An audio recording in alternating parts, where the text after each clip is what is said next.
Construcción industrializada de los interiores. Introducción a los sistemas industrializados de compartimentación interior. Vamos a estudiar los sistemas industrializados de compartimentación interior. Dicho de manera sencilla, este tema trata sobre los elementos que sirven para dividir los espacios interiores de un edificio. Normalmente llamamos a estos elementos paredes o tabiques. Una pared puede entenderse como una construcción vertical que cierra o divide un espacio. Un tabique es una pared más delgada, utilizada para separar piezas o habitaciones dentro de una vivienda, local u otro edificio. Pero en este tema se utiliza una expresión más amplia, partición interior. Esta expresión no se refiere tanto al material concreto, sino a la función que cumple el elemento. La función principal es dividir el espacio interior. Esa división puede hacerse con muchos sistemas: un tabique de ladrillo, un muro más grueso, una mampara desmontable, una placa de yeso laminado, un panel prefabricado o una solución industrializada. Por eso, cuando hablamos de compartimentación interior, no debemos pensar solo en albañilería tradicional. Debemos pensar en cualquier sistema que permita separar espacios dentro del edificio. Durante la fase de proyecto, la elección de una partición interior depende de varios condicionantes. Uno de ellos es el uso de la partición. No es lo mismo separar dos dormitorios que separar una vivienda de otra, un pasillo de evacuación, un local técnico o una zona húmeda. También hay que tener en cuenta las instalaciones que debe alojar. Algunos tabiques deben permitir el paso de electricidad, fontanería, telecomunicaciones, climatización u otras instalaciones. Otro criterio es la funcionalidad. El tabique debe cumplir correctamente la función para la que se proyecta. También importa la versatilidad. Un sistema versátil permite adaptarse a diferentes necesidades. La flexibilidad futura también es importante. En edificios de oficinas, locales comerciales o edificios que pueden cambiar de distribución, conviene utilizar sistemas que permitan futuras modificaciones. El aspecto estético también puede condicionar la elección. Algunas particiones quedan ocultas bajo revestimientos, pero otras pueden quedar vistas o formar parte directa del diseño interior. Los motivos económicos también influyen. Hay que considerar el coste del material, el coste de la mano de obra, la rapidez de ejecución, el mantenimiento y la durabilidad. La rapidez de ejecución es otro criterio importante. Los sistemas industrializados suelen buscar una colocación más rápida, más limpia y con menos dependencia de procesos húmedos. Por último, puede existir necesidad de obra en seco. La obra en seco evita morteros, tiempos de fraguado, agua en obra y residuos asociados a la albañilería tradicional. Las particiones interiores pueden cumplir varias funciones además de separar físicamente dos espacios. Pueden proporcionar aislamiento acústico, reduciendo la transmisión de ruido entre habitaciones o recintos. Pueden aportar aislamiento térmico, especialmente cuando separan espacios con distintas condiciones ambientales. Pueden contribuir a la protección frente al fuego. También pueden proteger frente a la humedad, especialmente en zonas como baños, cocinas, vestuarios o locales con presencia de agua. En resumen, una partición interior no es solo un elemento que divide. Es un sistema constructivo que debe cumplir prestaciones concretas. Pasamos ahora a la tipología de sistemas. Dentro de las soluciones posibles para separar espacios interiores, el tema empieza con la tabiquería cerámica. La tabiquería cerámica ha sido tradicionalmente el sistema más utilizado para ejecutar tabiques interiores. Durante mucho tiempo, cuando se hablaba de tabicar una vivienda, lo normal era pensar en ladrillo cerámico. Estos tabiques se realizan con fábricas de ladrillo cerámico. Pueden emplearse ladrillos huecos, perforados o macizos, dependiendo del tipo de espacio que se quiere separar y de las prestaciones que se buscan. Los ladrillos huecos son más ligeros y habituales en particiones interiores. Los ladrillos perforados o macizos pueden utilizarse cuando se necesita mayor masa, resistencia o determinadas prestaciones. La fábrica de ladrillo se ejecuta normalmente con mortero de cemento. Sin embargo, el remate superior contra el forjado se ha realizado tradicionalmente con pasta de yeso. Esto tiene varias razones. La pasta de yeso fragua y endurece rápidamente, lo que ayuda a estabilizar el tabique. Además, el yeso tiene una ligera expansión al fraguar, lo que permite acordalar el tabique contra el forjado. También se considera que el yeso es más deformable que el mortero de cemento. Por tanto, puede admitir pequeñas deformaciones del forjado sin introducir tensiones excesivas en la fábrica. Esto es importante porque los forjados pueden deformarse con el tiempo. Si el tabique queda excesivamente rígido entre suelo y techo, puede fisurarse o transmitir tensiones no deseadas. Según la antigua norma tecnológica ante PTL, de particiones y tabiques de ladrillo, los tabiques cerámicos se clasifican en varios tipos. El primero es el panderete. Está formado por ladrillos huecos sencillos, de unos 4 o 5 centímetros de espesor. Actualmente su uso es muy limitado. Se utiliza más bien en elementos secundarios, como forrados de elementos estructurales, recrecidos o soluciones auxiliares. El panderete debe quedar arriostrado a distancias no superiores a 3,5 metros. Arriostrar significa estabilizar el tabique mediante elementos que impiden que se mueva o se vuelva inestable. Esos elementos pueden ser pilares, muros, otros tabiques, forjados o vigas. El segundo tipo es el tabicón. Está formado por ladrillos huecos dobles, de unos 7 a 9 centímetros. Su uso actual sustituye al antiguo panderete en muchas divisiones interiores. El tabicón debe quedar arriostrado a distancias no superiores a 4,5 metros. El tercer tipo es la cítara de ladrillo hueco doble. También utiliza ladrillos huecos dobles, pero cambia la forma de colocarlos. En lugar de colocar el ladrillo con su cara mayor formando el plano del tabique, se coloca de canto. Esto aumenta el espesor del tabique. La cítara de ladrillo hueco doble debe quedar arriostrada a distancias no superiores a 5 metros. El cuarto tipo es la cítara de ladrillo macizo. En este caso se emplea ladrillo macizo y la distancia máxima de arriostramiento indicada es de 6 metros. La idea general es que, a mayor espesor y mayor consistencia del tabique, mayor puede ser la distancia entre elementos de arriostramiento. En los tabiques cerámicos también hay que resolver el paso de instalaciones. Para alojar instalaciones se realizan rozas. Una roza es una abertura o canal practicado en el tabique para colocar tubos, cables o conducciones. Las rozas pueden ser verticales u horizontales. La roza horizontal en panderetes y tabicones se realiza generalmente en las 3 hiladas superiores. Si se hace en otra zona, su longitud máxima debe ser de 1 metro. La roza vertical debe separarse de los cercos o premarcos al menos 20 centímetros. Esto evita debilitar zonas críticas junto a puertas o huecos. Si se utiliza premarco, la conducción eléctrica puede canalizarse dentro del propio premarco. Cuando se hacen rozas en las dos caras del tabique, debe comprobarse que la distancia entre rozas paralelas no sea menor de 50 centímetros. Esto evita debilitar excesivamente el tabique.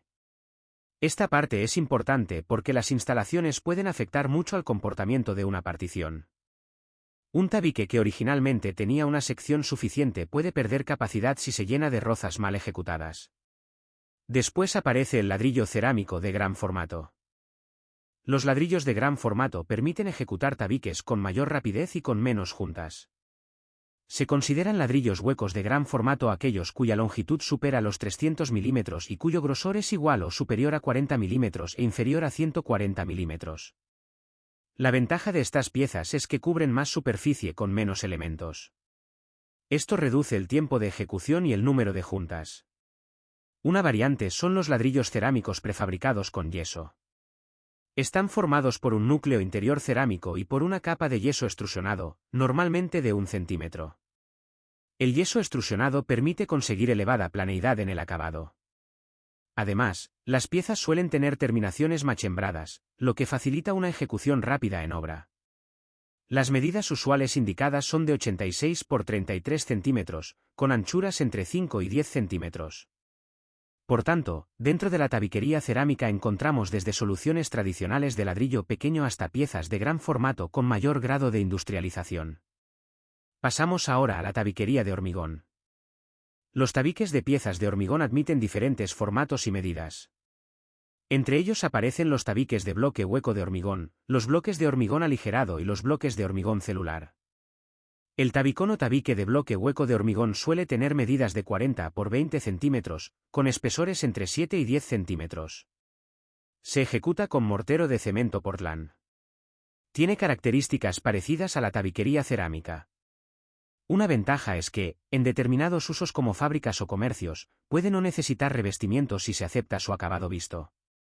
También aparece el tabicón o tabique de bloque de hormigón aligerado, por ejemplo con arlita. La arlita es una arcilla expandida que funciona como árido ligero.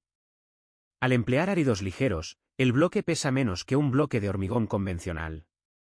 Sus medidas habituales pueden ser de 50 por 20 centímetros, con espesores entre 6 y 10 centímetros.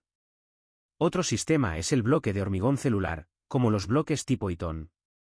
Estos bloques tienen espesores entre 7 y 15 centímetros.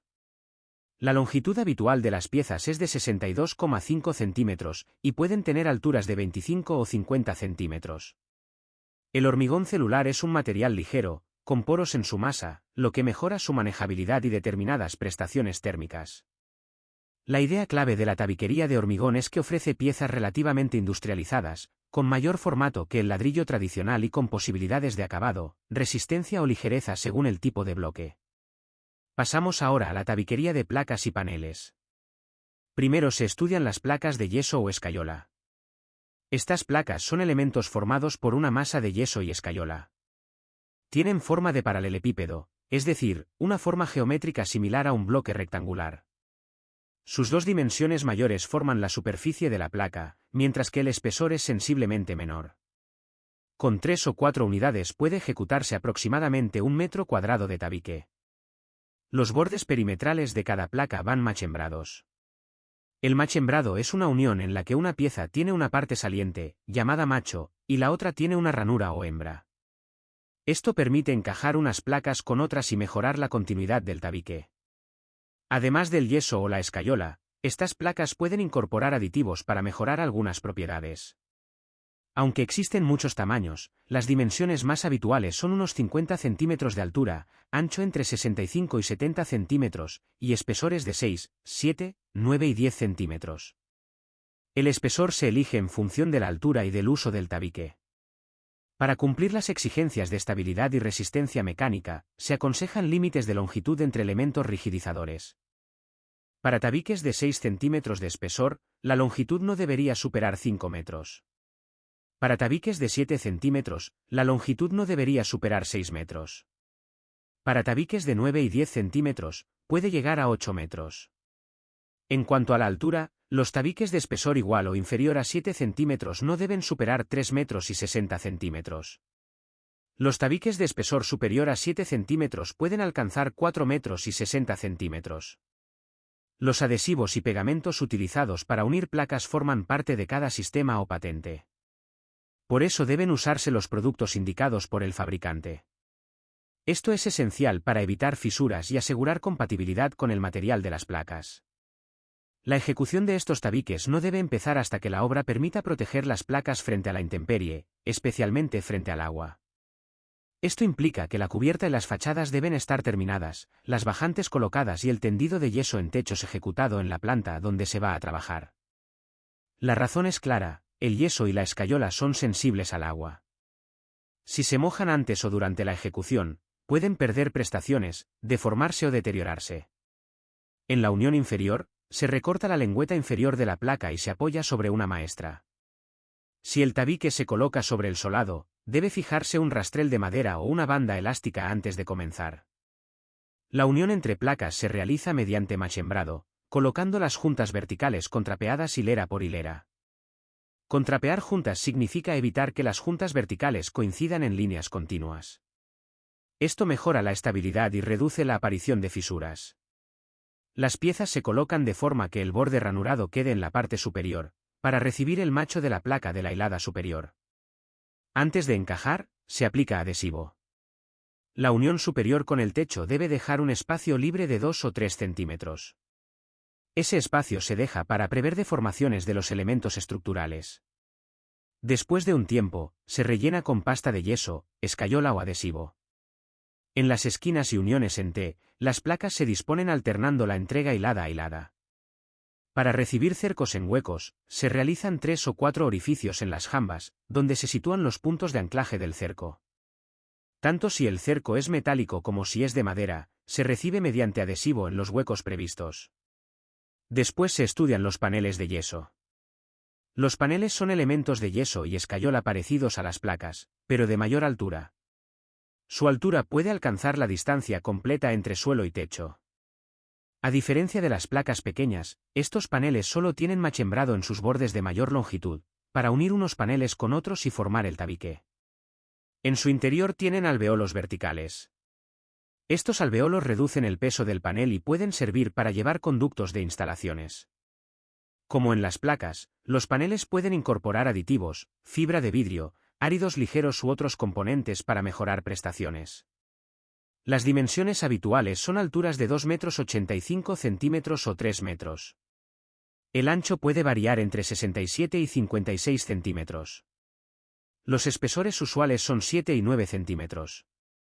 Para estabilidad y resistencia mecánica, se aconseja que la longitud del tabique no supere 6 metros entre elementos rigidizadores si el panel tiene 7 centímetros de espesor, y 8 metros si tiene 9 centímetros.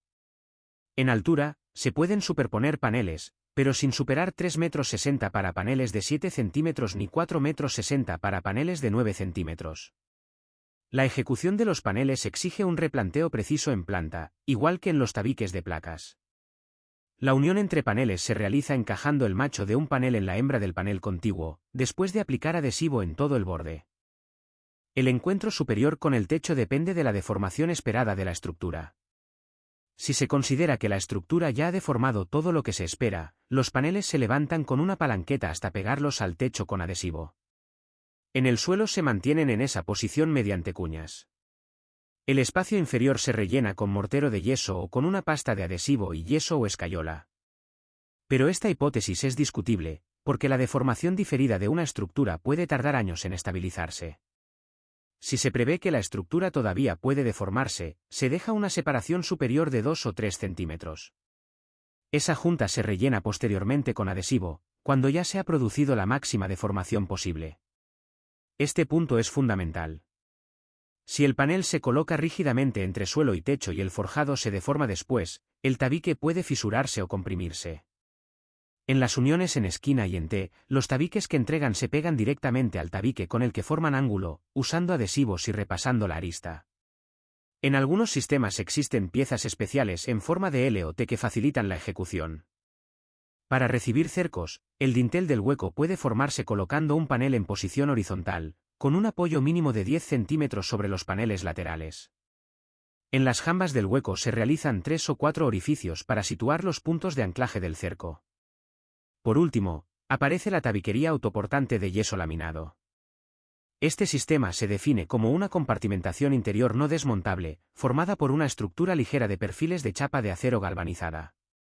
A esa estructura se fijan mediante tornillos los paneles o placas de yeso laminado. El procedimiento general es el siguiente. Primero se fijan perfiles metálicos horizontales, llamados canales, en el suelo y en el techo. Después se colocan entre ellos perfiles verticales, llamados montantes. Finalmente, se atornillan las placas de yeso laminado a esos montantes. Este sistema es muy importante dentro de la construcción industrializada de interiores y por eso se desarrolla de forma independiente en el tema 9. La idea final de este primer bloque es que la compartimentación interior ha evolucionado desde la albañilería tradicional hacia sistemas más industrializados. La tabiquería cerámica sigue siendo importante, pero requiere morteros, rozas y más trabajo húmedo. La tabiquería de hormigón aporta piezas de bloque con distintas prestaciones. Las placas y paneles de yeso o escayola reducen tiempos y permiten mayor prefabricación. Y los sistemas autoportantes de yeso laminado representan una solución en seco, ligera, rápida y adaptable. Continuamos con las condiciones de comportamiento de las particiones interiores. Hasta ahora hemos visto los tipos principales de particiones: tabiques cerámicos, tabiques de hormigón, placas y paneles de yeso o escayola, y sistemas autoportantes de yeso laminado. Ahora dejamos de mirar únicamente el material y pasamos a estudiar qué prestaciones debe cumplir una partición interior dentro de un edificio. Una partición no debe elegirse solo porque sea rápida, barata o fácil de ejecutar. Debe responder a una serie de exigencias técnicas: seguridad estructural, seguridad en caso de incendio, salubridad, ahorro energético y protección frente al ruido. Empezamos por la seguridad estructural. Las particiones interiores, en general, no son elementos estructurales. Es decir, no están pensadas para soportar cargas del edificio como lo hacen pilares, vigas, muros de carga o forjados. Sin embargo, esto no significa que puedan ser débiles o inestables. Aunque no soporten la estructura principal, deben resistir acciones propias de su uso. Un tabique debe mantenerse estable frente a su propio peso, frente a pequeños impactos, frente a empujes accidentales, frente a vibraciones y frente a las deformaciones normales del edificio. Por ejemplo, una persona puede apoyarse contra un tabique. También puede haber golpes de mobiliario, puertas que cierran con fuerza, estanterías colgadas o instalaciones que atraviesan la partición.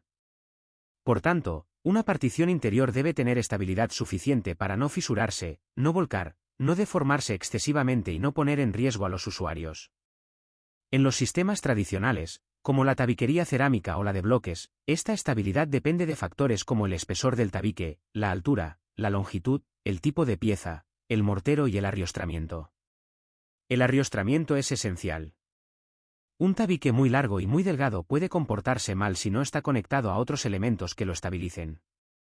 Por eso en el tema anterior se indicaban distancias máximas entre elementos rigidizadores. En los sistemas de placas o paneles, la estabilidad depende de la unión entre piezas, del adhesivo, del machembrado, del espesor, de la altura, de la longitud y de la forma en que se resuelven los encuentros con suelo, techo y paredes laterales. En los sistemas autoportantes de yeso laminado, la estabilidad depende de la estructura metálica interior, de los canales, los montantes, la modulación, el número de placas, el espesor de las placas, la fijación al soporte y la correcta ejecución de juntas. La idea fundamental es que la partición interior no suele ser portante, pero sí debe ser segura, estable y compatible con los movimientos del edificio. Una cuestión importante es la deformación de los forjados. Los forjados pueden deformarse con el tiempo. Si una partición queda rígidamente comprimida entre el suelo y el techo, esa deformación puede transmitirse al tabique y producir fisuras, aplastamientos o deformaciones. Por eso, algunos sistemas dejan juntas superiores o encuentros flexibles para absorber pequeñas deformaciones. Esta idea ya aparecía en las placas y paneles de yeso, donde se podía dejar una junta superior de 2 o 3 centímetros para prever movimientos de la estructura. Ahora pasamos a la seguridad en caso de incendio. Las particiones interiores tienen un papel muy importante en la protección contra incendios. Un incendio no se controla solo con materiales resistentes. También se controla compartimentando el edificio, es decir, dividiéndolo en zonas que limiten la propagación del fuego, del humo y de los gases calientes. Una partición interior puede actuar como barrera frente al incendio. Puede separar sectores de incendio, proteger vías de evacuación, delimitar locales de riesgo especial o cerrar recintos que necesitan una resistencia al fuego determinada. El Código Técnico de la Edificación, en el documento de BESI, regula la seguridad en caso de incendio. Dentro de este documento aparecen varios conceptos importantes. El primero es la sectorización. Un sector de incendio es una zona del edificio separada de otras mediante elementos que tienen una resistencia al fuego determinada. La finalidad es que, si se produce un incendio en un sector, el fuego no se propague rápidamente a los sectores vecinos. Las paredes, techos y puertas que delimitan sectores de incendio deben tener una resistencia al fuego adecuada. En este contexto aparecen siglas como R, E y I. La letra R significa resistencia o capacidad portante. Indica el tiempo durante el cual un elemento mantiene su función portante en caso de incendio. La letra E significa integridad o estabilidad frente al paso de llamas y gases calientes. Indica el tiempo durante el cual el elemento impide que el fuego atraviese la separación. La letra I significa aislamiento térmico. Indica el tiempo durante el cual el elemento limita el paso del calor hacia la cara no expuesta al incendio. Cuando vemos una clasificación como EI 60, significa que el elemento mantiene integridad y aislamiento durante 60 minutos. Si aparece REI 120, significa que mantiene resistencia portante, integridad y aislamiento durante 120 minutos. No todos los elementos necesitan las tres letras. Una partición interior no portante normalmente no necesita R, porque no tiene función estructural.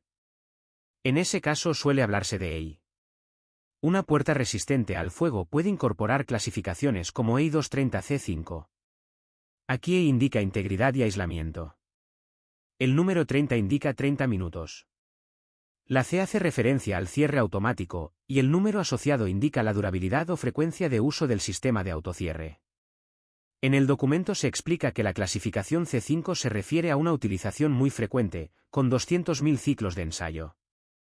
La clase C4 corresponde a alta frecuencia de uso, con 100.000 ciclos. La clase C3 corresponde a frecuencia media, con 50.000 ciclos. La clase C2 corresponde a baja frecuencia, con 10.000 ciclos. La clase C1 corresponde a puertas mantenidas en posición abierta, con 500 ciclos. Y la clase C0 indica que no hay prestación determinada. Esto es importante porque una puerta resistente al fuego no solo debe resistir el fuego durante un ensayo. También debe seguir cerrando correctamente después de mucho uso. Si una puerta cortafuego queda abierta, no sirve como elemento de compartimentación. Por eso los dispositivos de autocierre son fundamentales. El tema también trata los locales y zonas de riesgo especial. Dentro de un edificio puede haber espacios con mayor riesgo de incendio que otros. Por ejemplo, almacenes, salas de calderas, locales de instalaciones, cuartos de transformación, depósitos de combustible, cuartos de contadores o aparcamientos. Estos espacios se clasifican según su riesgo, bajo, medio o alto. Cuanto mayor sea el riesgo, más exigentes serán las condiciones de compartimentación, evacuación y resistencia al fuego. Las particiones que delimitan estos locales deben cumplir las prestaciones establecidas por el DBSI. Además, si el local contiene instalaciones reguladas por reglamentos específicos, como transformadores, calderas o depósitos de combustible, también deben cumplirse esos reglamentos. Esto significa que la elección de un tabique no puede hacerse sin mirar el uso del recinto. Un tabique que sirve para separar dos habitaciones normales puede no servir para cerrar un local de riesgo especial. También se estudia la reacción al fuego de los revestimientos. La resistencia al fuego y la reacción al fuego no son lo mismo. La resistencia al fuego mide cuánto tiempo un elemento mantiene sus funciones durante un incendio. La reacción al fuego mide cómo se comporta un material cuando está expuesto al fuego, si arde fácilmente, si contribuye a la propagación de las llamas, si produce humo o si genera gotas inflamadas. En interiores, los revestimientos de paredes, techos y suelos deben cumplir unas clases de reacción al fuego según el uso del edificio y la zona. Por ejemplo, las exigencias no son iguales en una vivienda, en un pasillo protegido, en una escalera protegida, en un hospital, en un local de pública concurrencia o en una zona de riesgo especial. Las zonas de circulación y evacuación suelen ser más exigentes, porque deben permitir que las personas salgan del edificio en condiciones seguras. En uso hospitalario, las exigencias pueden ser mayores, especialmente en pasillos y escaleras protegidas, porque la evacuación es más compleja. En este tema se indica que la resistencia al fuego de los revestimientos de tabiquería, suelos y techos viene definida en la tabla correspondiente del CTSI. Después se aborda la resistencia al fuego de los propios elementos que forman el tabique. En el anejo F del DBSI existen tablas que permiten conocer la resistencia al fuego de elementos de fábrica de ladrillo cerámico, fábrica de ladrillo sílico-calcáreo y bloques de hormigón.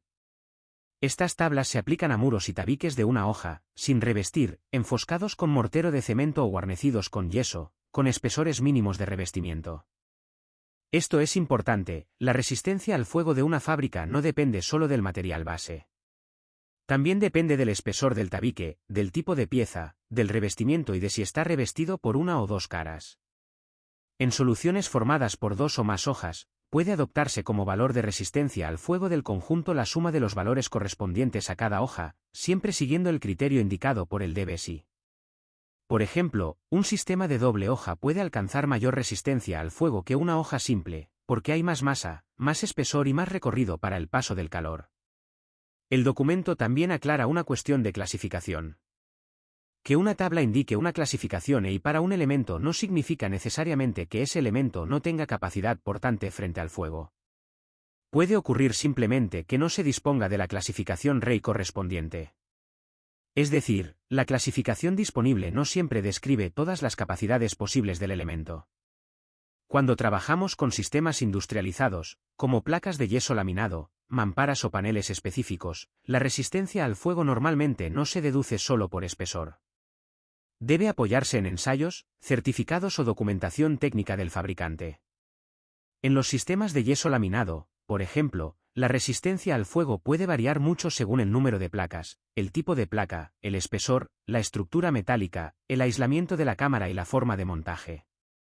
Una placa normal puede tener un comportamiento básico. Una placa tipo F, con mejor comportamiento frente al fuego, puede mejorar la resistencia del sistema. También puede influir la lana mineral colocada dentro de la cámara. Por eso, en construcción industrializada, no basta con decir tabique de yeso laminado. Hay que especificar el sistema completo, tipo de placa, número de placas por cara, espesor, estructura, modulación, aislamiento y detalles de encuentro. La seguridad en caso de incendio también depende de la continuidad del sistema. Una partición puede tener una clasificación determinada en laboratorio, pero perder eficacia en obra si se ejecutan mal los pasos de instalaciones, las juntas, los encuentros con techo y suelo, los huecos de puertas o los remates perimetrales. Por ejemplo, una pared de I-60 puede dejar de comportarse como tal si se perfora para pasar instalaciones y no se sellan correctamente los pasos. También puede perder prestaciones si la puerta colocada en ella no tiene la misma exigencia o si la puerta no cierra automáticamente. Por eso, la compartimentación frente al fuego debe entenderse como un conjunto: pared, puerta, juntas, encuentros, pasos de instalaciones, sellados y mantenimiento. Otro punto importante es la relación entre sectores de incendio y escaleras o ascensores. Cuando una escalera o un ascensor comunica sectores de incendio diferentes, o conecta una zona de riesgo especial con el resto del edificio, debe compartimentarse según las exigencias del DBSI. En el caso de ascensores, pueden exigirse puertas con clasificación específica, como E30, o vestíbulos de independencia con puertas resistentes al fuego y autocierre. Un vestíbulo de independencia es un espacio intermedio que separa dos zonas, reduciendo la posibilidad de propagación directa de humo y fuego. La lógica es sencilla: los huecos verticales, como escaleras y ascensores, pueden favorecer la propagación del incendio entre plantas. Por eso su compartimentación es especialmente importante. En resumen, la seguridad frente al fuego en particiones interiores se basa en varias ideas. Primero, dividir el edificio en sectores para limitar la propagación del incendio. Segundo, utilizar paredes, techos y puertas con la resistencia al fuego adecuada. Tercero, clasificar correctamente los locales de riesgo especial. Cuarto, controlar la reacción al fuego de los revestimientos. Quinto, asegurar que la ejecución real mantiene las prestaciones ensayadas o prescritas. Y sexto, cuidar especialmente los encuentros, huecos, puertas, pasos de instalaciones y elementos móviles. La idea principal de este bloque es que una partición interior no es solamente una división física. Puede ser una barrera estructuralmente estable, una barrera frente al fuego, una protección de vías de evacuación y una pieza clave para la seguridad del edificio. Por tanto, en construcción industrializada, la rapidez de montaje nunca debe sustituir a la comprobación técnica de las prestaciones. Cada sistema debe elegirse y ejecutarse según el uso del recinto, la altura, la longitud, la exposición a impactos, las exigencias acústicas, las exigencias de humedad y, especialmente, las exigencias de protección contra incendios. Continuamos con las condiciones de comportamiento de las particiones interiores. Ya hemos visto la seguridad estructural y la seguridad en caso de incendio. Ahora pasamos a otras prestaciones muy importantes: salubridad, ahorro energético y protección frente al ruido. Empezamos por la salubridad. La salubridad se relaciona con las condiciones higiénicas y de habitabilidad del edificio. En el caso de las particiones interiores, el problema principal aparece cuando los tabiques están en contacto con zonas húmedas. Una zona húmeda es un espacio donde puede haber presencia frecuente de agua, vapor de agua o humedad ambiental elevada. Por ejemplo, baños, aseos, cocinas, vestuarios, lavanderías o locales similares. En estos espacios no se puede elegir cualquier tipo de partición sin tener en cuenta la humedad. Algunos materiales, como el yeso o ciertos tableros, pueden deteriorarse si absorben agua de forma continuada. Por eso, cuando se utilizan sistemas de yeso laminado en zonas húmedas, deben emplearse placas adecuadas. Normalmente se utilizan placas con capacidad de absorción de agua reducida, como las placas tipo H. Estas placas están preparadas para soportar mejor ambientes húmedos que una placa estándar. Pero esto no significa que sean impermeables en cualquier condición. Deben utilizarse correctamente, con juntas bien tratadas, revestimientos adecuados y protección en las zonas donde pueda haber contacto directo con agua. Por ejemplo, en una pared de baño con alicatado, el soporte debe tener resistencia suficiente frente a la humedad y también debe admitir el revestimiento cerámico. En zonas de ducha, bañera o contacto directo con agua, puede ser necesario reforzar aún más la solución con impermeabilizaciones específicas. La salubridad también se relaciona con la ventilación y con la prevención de condensaciones. Si una partición separa zonas con distintas condiciones de humedad o temperatura, puede producirse condensación en la superficie o dentro del cerramiento. La condensación aparece cuando el vapor de agua se enfría y se transforma en agua líquida. En interiores, esto puede generar manchas, moho, pérdida de prestaciones, deterioro de revestimientos y problemas higiénicos. Por tanto, en zonas húmedas la partición no debe analizarse solo por su resistencia mecánica. También hay que considerar la humedad, la ventilación, el revestimiento, las juntas, los encuentros y la posible aparición de condensaciones. La idea principal es que un sistema de compartimentación interior debe adaptarse al ambiente donde se coloca. Una solución válida para un dormitorio puede no ser adecuada para un baño, una cocina o un vestuario. Pasamos ahora al ahorro energético. En principio, las particiones interiores no forman parte de la envolvente térmica exterior del edificio. La envolvente térmica es el conjunto de elementos que separan los espacios habitables del exterior o de espacios no acondicionados. Sin embargo, el documento básico de ahorro de energía, el DBE, también establece limitaciones para ciertas particiones interiores. Esto ocurre especialmente cuando una partición separa zonas con distinto uso, o cuando separa unidades de uso residencial entre sí. Por ejemplo, una pared entre dos viviendas no es una fachada exterior, pero sí puede tener importancia energética y de confort. También puede separar espacios con condiciones térmicas distintas. El parámetro que se utiliza es la transmitancia térmica. La transmitancia térmica mide la cantidad de calor que atraviesa un elemento constructivo. Se representa normalmente con la letra U y se expresa en vatios por metro cuadrado Kelvin. Cuanto menor es el valor de transmitancia, mejor es el aislamiento térmico. En el caso de particiones interiores, el DBE establece que la transmitancia no debe superar determinados valores cuando se dan las condiciones previstas por la normativa. Esto significa que una partición interior puede necesitar aislamiento térmico, aunque no esté en fachada. En sistemas autoportantes de yeso laminado, la transmitancia térmica depende del tipo de placa, del número de placas, del espesor de la cámara, de la estructura y, sobre todo, del material aislante colocado en el interior. Un tabique de yeso laminado con cámara vacía tendrá unas prestaciones. Si se incorpora lana mineral en la cámara, mejorará tanto el comportamiento térmico como el acústico. El documento muestra ejemplos de transmitancias de tabiquería autoportante de yeso laminado según el catálogo de elementos constructivos del CTE. Como ejemplo, se menciona que con un aislante de lana mineral de 7 centímetros de espesor y una resistencia térmica determinada, se puede obtener una transmitancia de 2,61 vatios por metro cuadrado Kelvin para un tabique con un panel, y de 2,15 vatios por metro cuadrado Kelvin para un tabique con doble panel de yeso laminado. Esto permite entender una idea importante: añadir más placas y mejorar el aislamiento de la cámara mejora el comportamiento térmico del sistema. Pero, en construcción, no basta con mirar el valor aislado de una placa. Hay que considerar el sistema completo. Por ejemplo, en un tabique autoportante influyen las placas, la cámara, el aislamiento, los perfiles metálicos, los encuentros con otros elementos y la continuidad del sistema. Además, hay que evitar que las instalaciones, huecos o encuentros deterioren la prestación térmica. Una partición muy bien diseñada puede perder eficacia si queda interrumpida o mal ejecutada. La idea clave del ahorro energético es que las particiones interiores también pueden intervenir en el control térmico del edificio, especialmente cuando separan zonas con condiciones diferentes. Pasamos ahora a la protección frente al ruido. Esta es una de las prestaciones más importantes de las particiones interiores. Un tabique no solo separa físicamente dos espacios. También debe limitar la transmisión del sonido.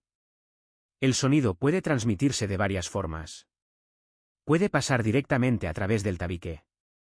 También puede transmitirse por flancos, es decir, a través de elementos laterales como forjados, fachadas, techos, suelos o encuentros estructurales. Por eso, el aislamiento acústico de una partición no depende únicamente del material del tabique. Depende del conjunto constructivo y de cómo se ejecuten los encuentros. El documento básico de protección frente al ruido, el DBHR, establece exigencias de aislamiento acústico para distintos tipos de recintos. Una primera distinción importante es si la partición separa espacios dentro de una misma unidad de uso o si separa unidades de uso diferentes. Una unidad de uso puede ser, por ejemplo, una vivienda.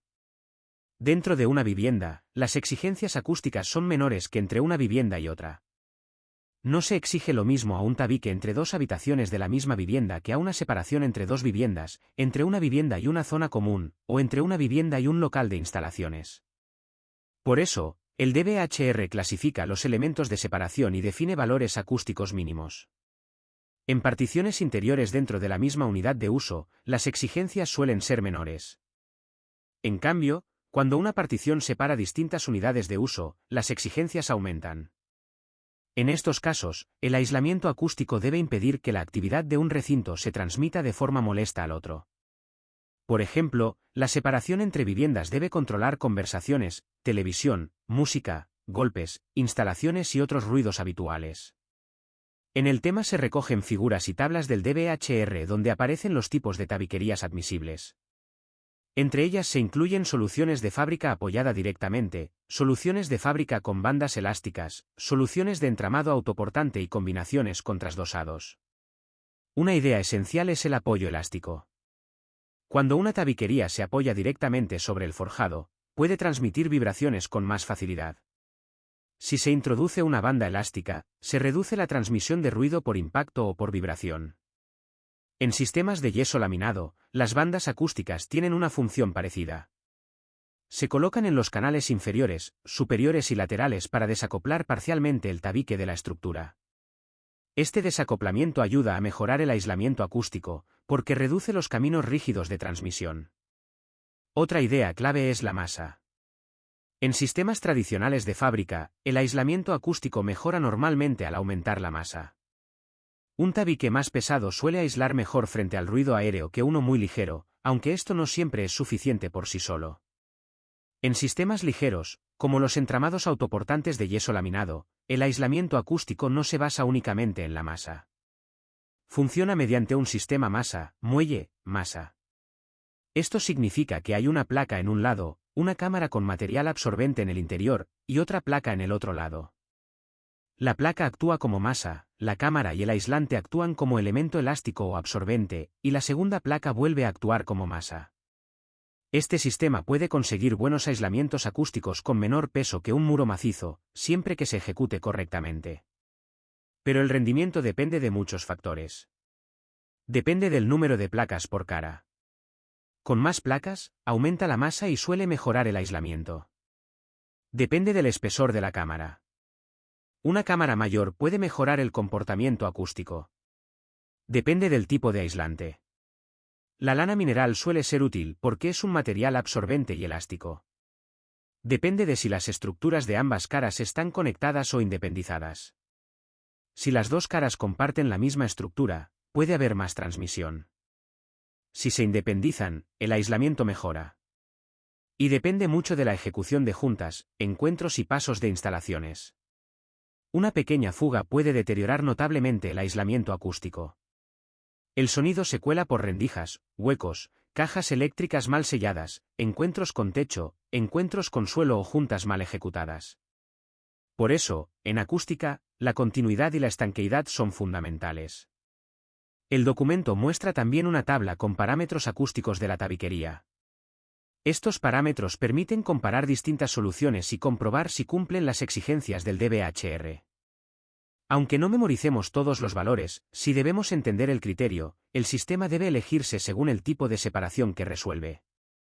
No es lo mismo un tabique interior dentro de una vivienda que una pared entre viviendas o una separación con un recinto de instalaciones. También es importante el ruido de impacto. Aunque el tema se centra principalmente en particiones verticales y aislamiento a ruido aéreo, el ruido de impacto puede transmitirse por estructura, suelos y encuentros. Por eso los sistemas de apoyo elástico, bandas y desacoplamientos ayudan a controlar no solo la transmisión aérea, sino también parte de la transmisión por vibración. La protección frente al ruido es especialmente exigente porque depende de la obra real. Un sistema puede tener buenos valores de laboratorio, pero si se ejecuta mal, el resultado en obra puede ser mucho peor. Por ejemplo, un tabique de yeso laminado con buen diseño acústico puede fallar si no se colocan bandas acústicas, si las placas no llegan correctamente a los encuentros, si las juntas se tratan mal, si las cajas eléctricas quedan enfrentadas en ambas caras, o si los pasos de instalaciones no se sellan. También puede fallar si el ruido se transmite por flancos, a través del forjado, la fachada o un falso techo continuo que conecta ambos recintos. Por eso, la acústica no se resuelve solo eligiendo un tabique. Se resuelve diseñando y ejecutando correctamente todos los encuentros. Llegamos así a la conclusión general del tema 8. La construcción industrializada de interiores no consiste simplemente en sustituir ladrillo por placas. Consiste en entender que las particiones interiores son sistemas constructivos completos, con funciones específicas. Deben separar espacios, pero también cumplir exigencias de seguridad, fuego, humedad, energía y ruido. La tabiquería tradicional cerámica sigue siendo una solución conocida, pero tiene limitaciones: peso, obra húmeda, rozas, tiempos de ejecución y menor flexibilidad. Los bloques de hormigón aportan otras posibilidades, especialmente en usos donde se requiere resistencia o acabado más robusto. Las placas y paneles de yeso o escayola permiten una ejecución más rápida y modulada, pero exigen protección frente a la humedad y cuidado en los encuentros. Los entramados autoportantes de yeso laminado representan una solución industrializada en seco, ligera, versátil y adaptable, con buenas posibilidades acústicas, térmicas y de resistencia al fuego si se diseñan correctamente. Pero ningún sistema funciona bien por el material aislado. Funciona bien cuando se especifica y se ejecuta como sistema completo: soporte, placas, estructura, juntas, bandas, aislamientos, revestimientos, encuentros, huecos e instalaciones. Por tanto, el criterio principal del tema es este: elegir la partición interior adecuada exige relacionar el sistema constructivo con las prestaciones que debe cumplir. No se debe elegir un tabique solo por costumbre, precio o rapidez. Debe elegirse según el uso del recinto, la altura, la longitud, la humedad, el fuego, la acústica, la necesidad de instalaciones, la posibilidad de futuras reformas y la calidad de ejecución prevista.